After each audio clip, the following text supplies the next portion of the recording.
നമസ്കാരം. വെള്ളാപ്പള്ളി നടേശനും സുകുമാരൻ നായരും ഒന്നിക്കുമോ എന്നുള്ളതാണ് സാമൂഹ്യ മാധ്യമങ്ങളിൽ പ്രസക്തമായി ഓടിക്കൊണ്ടിരിക്കുന്ന പല ചോദ്യങ്ങളിലൊന്ന്. പല വിഷയങ്ങളുണ്ട്. കാരണം വിവിധ വിഷയങ്ങൾ ഒരുമിച്ച് കൈകാര്യം ചെയ്യുവാനുള്ളൊരു സാങ്കേതികമായി പറഞ്ഞാൽ മൾട്ടി ത്രെഡിങ് അല്ലെങ്കിൽ മൾട്ടി ടാസ്കിങ് ആണല്ലോ സാമൂഹ്യ മാധ്യമങ്ങളുടെ ഒരു പ്രത്യേകത. അപ്പോൾ വെള്ളാപ്പള്ളി നടേശനും സുകുമാരൻ നായരും ഒന്നിക്കുമോ? ഒന്നിച്ചാൽ ശ്രീ വെള്ളാപ്പള്ളി നടേശൻ്റെ പിന്നിൽ ഉറച്ചു നിൽക്കുന്ന SNDPയുടെ അനുഭാവികളായിട്ടുള്ളൊരു വോട്ട് ബാങ്കും ശ്രീ സുകുമാരൻ നായരുടെ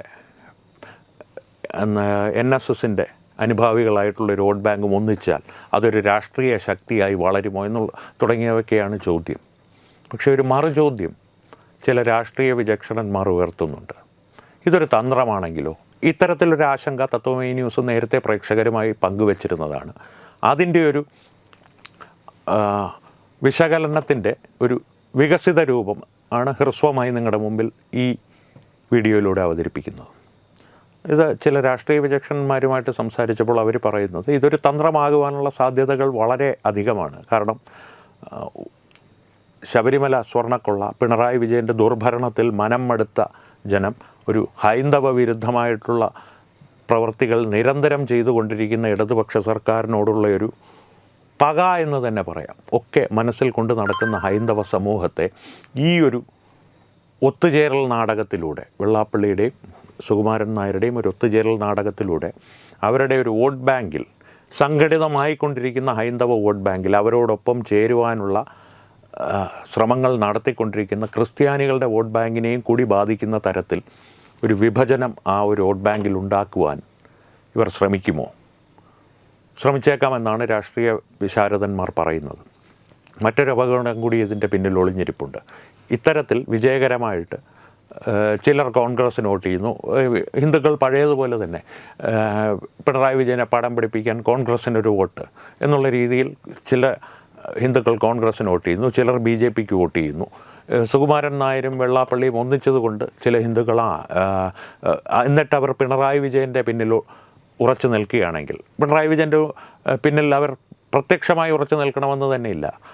VD സതീശനെ നേതാവാക്കിയ കോൺഗ്രസ് പോരാ, BJP രാഷ്ട്രീയം കളിക്കുകയാണ്. തൃശ്ശൂർ പിടിച്ചതുപോലെ NSS പിടിക്കുവാൻ സാധിക്കില്ല. അപ്പോൾ ആരാണ് ഏക മാന്യദേഹം? അത് പിണറായി വിജയനാണ്. അദ്ദേഹം നയിക്കുന്ന LDF ആണ് ഉത്തമമായ പാർട്ടി അല്ലെങ്കിൽ എന്നുള്ളൊരു സന്ദേശം അവർ ഇരുവരും, ശ്രീ വെള്ളാപ്പള്ളി നടേശനും ശ്രീ സുകുമാരൻ നായരും ഒരുമിച്ച് സമൂഹത്തിൻ്റെ മുന്നിലേക്ക് വയ്ക്കുകയാണ്. അപ്പോൾ ഈ വോട്ട് ബാങ്കിൻ്റെ വിഭജനം വളരെ സുഗമമായി നടക്കും. ഹിന്ദുക്കളുടെ വോട്ട് ബാങ്കിൻ്റെ അതിൻ്റെ ഒരു അനുരണം പോലെ, ഒരു പ്രതിധ്വനി പോലെ ക്രിസ്ത്യാനികളുടെ ഇടയിലും ചില്ലറ വോട്ട് വിഭജനം ഉണ്ടാകും. ഇനി അപകടം പ്രധാനമായി അവിടെയല്ല സംഭവിക്കുന്നത്. മറുവശത്ത് ഇപ്പോൾ പ്രത്യക്ഷത്തിൽ ഇസ്ലാമിക വിഭാഗം പല നയങ്ങളുടെയോ അല്ലെങ്കിൽ പ്രസ്താവനകളുടെയോ പേരിൽ, എന്തിന് വെള്ളാപ്പള്ളി നടേശനുമായിട്ടുള്ള അടുപ്പത്തിൻ്റെ പേരിൽ, പിണറായി വിജയൻ്റെ അടുപ്പത്തിൻ്റെ കാര്യമാണ് ഈ പറയുന്നത്, അതിൻ്റെ പേരിൽ പോലും ഇടതുപക്ഷവുമായി പ്രത്യക്ഷത്തിലൊരു അകൽച്ചയാണ്. ഒരു സാങ്കല്പിക ചോദ്യം ഞാൻ നിങ്ങളോട് ചോദിക്കുകയാണ്.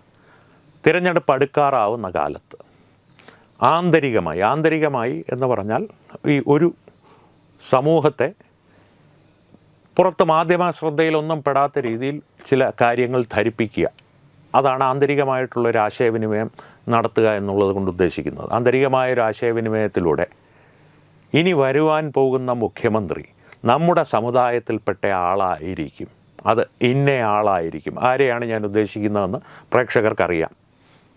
അതറിയാത്തവർക്ക് കേരള രാഷ്ട്രീയത്തെക്കുറിച്ച് യാതൊന്നും അറിയില്ല എന്ന് പറയേണ്ടി വരും, ദൗർഭാഗ്യവശാൽ. അപ്പോൾ ഇന്നയാളായിരിക്കും കേരളത്തിൻ്റെ ഭാവി മുഖ്യമന്ത്രി എന്നുള്ളൊരു സന്ദേശം വളരെ വ്യക്തമായി ഒരു ആന്തരിക ആശയവിനിമയത്തിലൂടെ ഒരു സമുദായത്തിൻ്റെ ഇടയിൽ പരത്തുകയാണെങ്കിൽ, ഈ വിഭജിച്ച് നിൽക്കുന്ന ഹിന്ദു വോട്ട് ബാങ്ക് ഒരു വശത്ത്, ഈ ഒരു ആശയവിനിമയത്തിലൂടെ ഏകീകൃതമാകുന്ന ഒരു സമുദായത്തിൻ്റെ വോട്ട് ബാങ്ക് മറുവശത്ത്, വീണ്ടും മൂന്നാം വട്ട പിണറായി സർക്കാർ തന്നെ അധികാരത്തിലേറുവാൻ അതിലും സുഗമമായൊരു പാത ഉണ്ടാകുവാൻ യാതൊരു സാധ്യതയുമില്ല. ഇനി അപ്പോൾ ചോദ്യമുയരാം, മൂന്നാം പിണറായി സർക്കാർ എന്നല്ലേ പറഞ്ഞു, അപ്പോൾ നമ്മുടെ സമുദായത്തിൽ നിന്ന് എന്ന് ഉദ്ദേശിച്ചത് എന്തുകൊണ്ടാണ്? മൂന്നാം പിണറായി സർക്കാർ ഒരു 1.5 വർഷത്തിന് ശേഷം മറ്റൊരു സർക്കാരായി മാറുകില്ല എന്ന് പ്രതീക്ഷിക്കാനേ ഇപ്പുറത്ത് വിഭജിച്ച് നിൽക്കുന്ന, മറുവശത്ത് വിഭജിച്ച് നിൽക്കുന്ന ഹിന്ദുക്കൾക്കും ക്രിസ്ത്യാനികൾക്കും ആകുകയുള്ളൂ. ഇപ്പുറത്തെ മറുവശത്ത്, ഈ വശത്ത്, ഇങ്ങേ വശത്ത് ഏകീകൃതമായി വരുന്നൊരു സമുദായത്തിന് കൃത്യമായി അറിയാം 1.5 വർഷത്തിന് ശേഷം അമ്മായിയപ്പൻ മാറും, ചിലപ്പോൾ മരുമോൻ വന്നേക്കാം, അല്ലെങ്കിൽ ഇന്നയാൾ മാറും, ഇന്നയാൾ വന്നേക്കാം. ഈ ഒരു ആശയവിനിമയം ആ ഒരു സമുദായത്തിൽ നടക്കുമോ എന്നുള്ള ചോദ്യം നിഷ്കളങ്കരെ നിങ്ങൾ ചോദിക്കരുത്. കൃത്യമായി നടക്കും.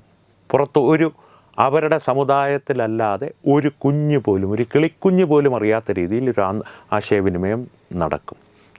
ബേക്കറി ലഹളകൾ ആസൂത്രണം ചെയ്യുവാനും മാതൃഭൂമിയെ കൊണ്ട് മാപ്പ് പറയിപ്പിക്കുവാനും ശ്രീറാം വെങ്കിട്ടരാമൻ എന്ന കളക്ടറെ ആലപ്പുഴയിൽ നിന്ന് തെറിപ്പിക്കുവാനും ഒക്കെ ഉള്ള ശക്തി പ്രകടനങ്ങൾ നടത്തുന്നതിൻ്റെ മുന്നോടികൾ ഇത്തരത്തിലുള്ള ആന്തരികമായ ആശയവിനിമയങ്ങളായിരുന്നു.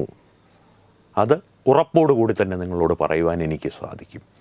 ഇത്തരത്തിലുള്ള ആശയവിനിമയങ്ങൾ നടക്കുമോ ഇല്ലയോ എന്നുള്ളത് ഒരു സംശയമായി, ഒരു ആശങ്കയായി ഞാൻ നിങ്ങളുടെ മുന്നിൽ വയ്ക്കുന്നു എന്നേ ഉള്ളൂ. പക്ഷേ ഈ ആശങ്ക സത്യമാകുവാനുള്ള സാധ്യത വളരെ അധികമാണെന്നാണ് രാഷ്ട്രീയ വിദഗ്ധർ പറയുന്നത്. എന്തായാലും കാത്തിരുന്ന് കാണാം. നമസ്കാരം.